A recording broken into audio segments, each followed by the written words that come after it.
Halo minasan, balik lagi sama Ray di sini. Selamat datang bagi pengunjung baru. Bagaimana kabar sobat rekap semua? Semoga sehat dan tetap semangat di segala kondisi. Pada kesempatan kali ini kita akan bahas kasus misteri kesalahpahaman seorang istri yang mengira suaminya selingkuh dan berakhir menyebabkan dirinya menewaskan suaminya sendiri. Padahal tujuan suami punya simpati untuk masa depan keluarga kecilnya itu. Alias wanita yang dianggap selingkuhannya merupakan mentor atau pembimbingnya agar keluarganya bahagia walau mengalami masa sulit. Yang menarik di sini Conan hanya memberi sedikit clue kepada Eri Kisaki untuk menyelesaikan kasus, dan pelakunya masih kenalannya Eri, seorang atlet judo. Sebelum ke alur ceritanya, support kami dengan cara subscribe channel ini yang pastinya gratis. Hanya perlu padamkan tombol merah, like juga bila suka video ini, dan tinggalkan jejak kalian di kolom komentar. Jangan lupa nyalakan bel notifikasinya agar tidak ketinggalan updatean video terbaru dari channel ini. Arigato gozaimasu. Oke, kalau sudah semua, siapkan kopi cemilan buat diri kalian sesantai mungkin karena cerita ini hiburan bermakna. Kita langsung aja ke TKP.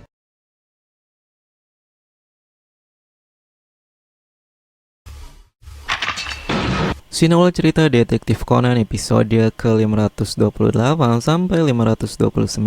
Nampak di kantor pengacara Eri Kisaki. Nampak Ran dan Conan yang diundang oleh Eri ke sana. Di saat itu Eri menjelaskan bahwa kliennya meminta Eri menyelidiki penguntit yang beberapa hari ini membuntuti suaminya. Klien Eri ini seorang atlet judo bernama Yuko. Dan alasan Ran diundang ke tempat Eri agar bisa bertemu langsung dengan Yuko karena sudah jelas Ran mengagumi Yuko karena seorang atlet bela diri. Di saat itu Conan dan Ran bertanya mengapa tidak meminta bantuan Kogoro untuk menyelidiki kasus itu. Eri menjawab, bukankah dia lebih sibuk dengan aktivitas main mahjong atau pacuan kudanya sambil minum bir? Conan membenarkan dalam hati, sedangkan Ran membela Kogoro. Tak lama Yuko datang. Rencananya mereka akan langsung ke rumah Yuko untuk membahas penguntit itu bersama suami Yuko yang bernama Shiro. Namun ketika Yuko menghubungi suaminya untuk memberi kabar, ternyata Shiro sedang pergi ke pemakaman rekan kerjanya yang baru saja meninggal dan menyatakan pulang malam sekitar jam 9.30.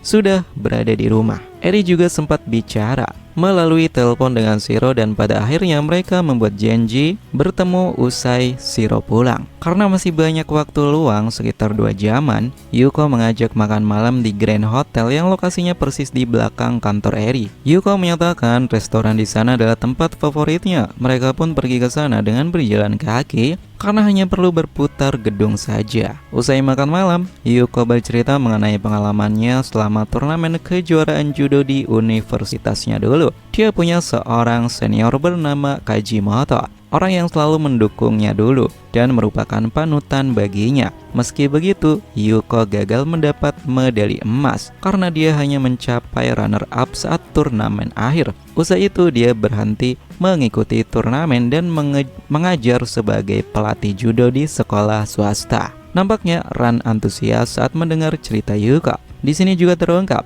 alasan Yuko lebih memilih Eri daripada Kogoro untuk menyelesaikan kasus penguntit. Karena menurutnya kasus ini terlalu receh, alias menganggap Kogoro sebagai detektif terkenal pasti sibuk dengan banyak kasus berat. Lalu Conan pun mengingatkan sudah jam 9. Eri juga menyatakan agar mereka bisa sampai di rumah Yuko tepat waktu.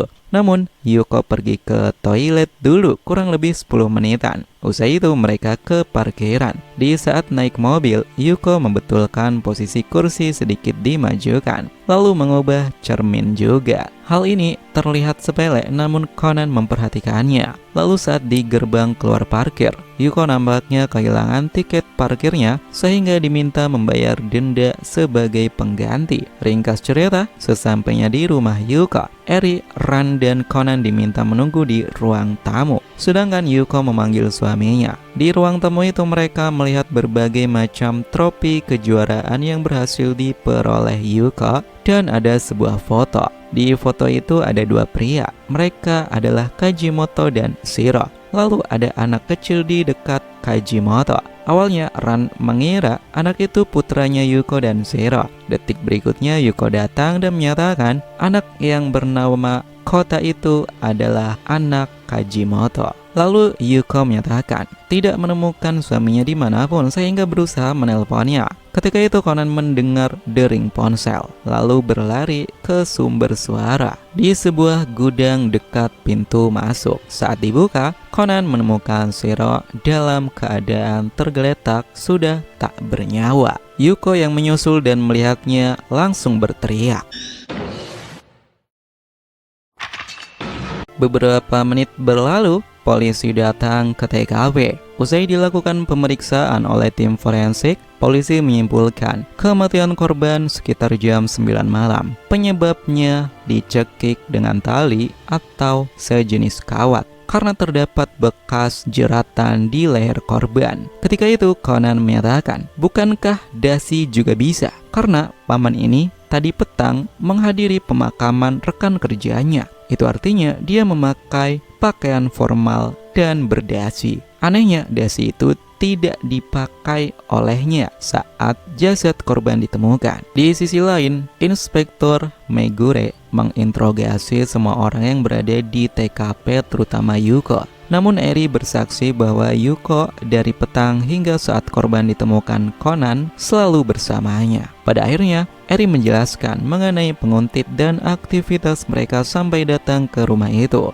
Conan pun berkata, "Alele, okasizo." Conan menunjukkan keanehan di jari manis korban. Itu seperti bekas cincin kawin. Polisi menduga bisa saja korban dirampok. Namun, jam tangan mewahnya masih ada di pergelangan tangannya. Oleh sebab itu, tim forensik menggeledah seluruh badan korban, sedangkan Yuko ditanya beberapa hal oleh Takagi. Ketika itu, Eri merasa aneh dengan sikap Yuko. Meskipun Yuko nampak terpukul atas tewasnya Shiro, Eri merasa yang bisa melakukan tindak pembunuhan hanya Yuko. Bisa saja obrolan di telepon petang tadi hanya sebuah rekaman yang sudah diketahui jawaban atau pembicaraannya oleh Yuko sehingga dia telah menyiapkannya. Namun bagaimana caranya dan di mana rekaman itu? Ran sendiri berusaha membujuk ibunya untuk meminta bantuan Kogoro sehingga Ran menelpon ayahnya. Kemudian saat Eri sudah menjelaskan kasus Shiro, Kogoro justru menyatakan bahwa Yuko tidak bersalah. Buktinya sudah jelas, Eri jadi saksi mata dan alibi Yuko kuat.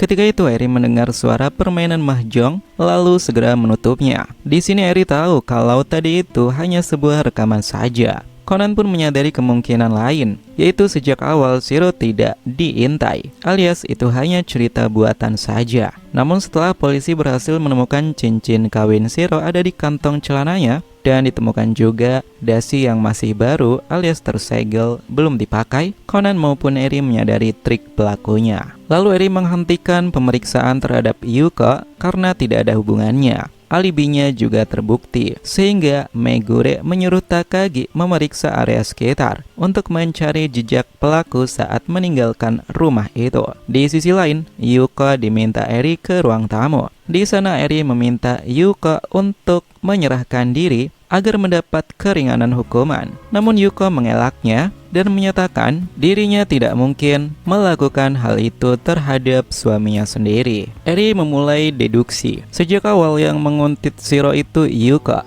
Hal ini disadari oleh Shiro sehingga mencari tahu dan meminta tolong Yuko. Kenyataannya, restoran Grand Hotel itu sebenarnya tempat favorit Yuko dan Shiro makan. Di suatu hari, Yuko melihat suaminya selingkuh dengan wanita lain dan kebetulan di restoran tersebut. Karena sudah tahu jadwal pertemuan Shiro dengan selingkuhannya dari alat penyadap yang dipasang, Yuko memulai rencana meminta bantuan Eri. Dan saat di kantor Eri, Yuko menelpon Shiro. Saat itu Shiro sebenarnya tidak datang ke pemakaman, melainkan sedang berada di restoran bertemu selingkuhannya. Suara berisik di ponsel itu hanya rekaman tape. Lalu saat Yuko pergi ke toilet usai makan, Yuko menemui Shiro yang menunggu di parkiran. Tujuannya membunuh Shiro dengan mencekik menggunakan dasi. Shiro dipindahkan ke bagasi mobil dan Yuko kembali ke restoran. Sesampainya di rumah, ketika Eri dan yang lain di ruang tamu, Yuko memindahkan jasad Shiro ke dalam gudang. Alasan di parkiran tiket parkirnya hilang sebenarnya hanya alasan, karena saat itu yang hilang adalah tiket parkir mobil yang dipakai Shiro. Karena biasanya orang yang sudah sering datang ke restoran pasti membuat kartu member parkir. Tentu saja Yuko meminta buktinya. Eri menjawabnya, polisi hanya perlu mencari kartu parkir Shiro, dasi yang sudah kusut karena dipakai mencekiknya. Kedua hal itu sudah cukup menjadi bukti. Pada akhirnya Yuko mengakuinya, lalu berkata, polisi pasti sudah menemukan kartu parkir itu. Biasanya Shiro menyembunyikannya di balik kaos kaki. Eri pun bertanya, mengapa seorang Yuko melakukan hal ini? Yuko menjelaskan bahwa bila yang menjadi selingkuhan suaminya itu adalah wanita biasa, mereka hanya perlu bercerai. Yang jadi masalah, selingkuhan Shiro itu istri Kajimoto. Yuko tidak mau suaminya menghancurkan keluarga bahagia Kajimoto. Oleh sebab itu, rencana pembunuhan itu dilakukan. Namun, Eri berasumsi lain. Mungkin saja sejak awal Kajimoto sudah tahu pertemuan istrinya dengan Shiro. Dan memang itu tujuan Shiro, membantu Yuko dengan cara mendekati keluarga Kajimoto. Dengan arti lain, Shiro bukan selingkuh melainkan mendapat simpati serta pembelajaran untuk memikirkan masa depan Yuko sebagai seorang atlet, menggapai mimpi Yuko yang belum terwujud dengan Shiro menjadi pendukungnya. Kasus pun ditutup. Yuko ditangkap polisi. Scene berganti dalam perjalanan pulang. Ran berkata bahwa ibunya berhasil karena clue yang diberikan ayahnya saat menelpon, yaitu alibi rekaman, sehingga Ran memaksa ibunya untuk berterima kasih. Eri pun terpaksa mengikuti kemauan Ran. Namun saat mendengar Kogoro masih bermain mahjong dan terdapat suara perempuan, Eri langsung mematikan teleponnya. Sesampainya di kantor detektif, Conan melihat Kogoro sedang tertidur di meja. Lalu ada tape recorder. Saat diputar oleh Conan, ternyata rekaman suara wanita yang didengar Eri. Itu hanya sebuah rekaman acara sambutan milik Kogoro dulu.